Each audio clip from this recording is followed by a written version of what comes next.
guys, pag-usapan lang natin ang breaking news na kumakalat nga naman guys sa social media. Alden Richard walang pahinga sa darating na 2025.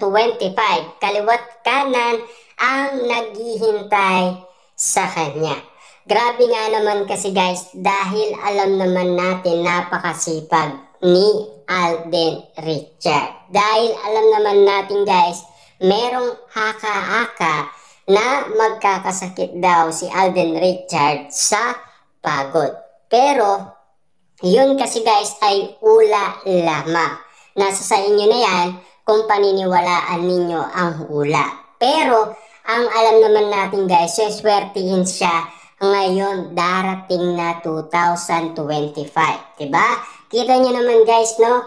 Lalagari nga naman kasi si Alden Richard kasama pa rin si Catherine Bernardo at patuloy pa rin guys magtatrabaho.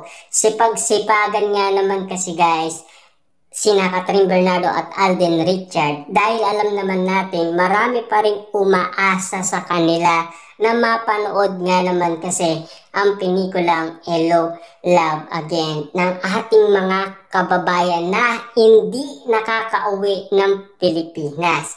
Dahil sa busy nga naman sila sa ibang bansa at ang iba ay doon na naniniraan. Ika nga kasi ng iba, parang nasa Pilipinas na daw sila dahil sa moving Hello, Love Again. Dahil ang nakikita nila, mga Pinoy.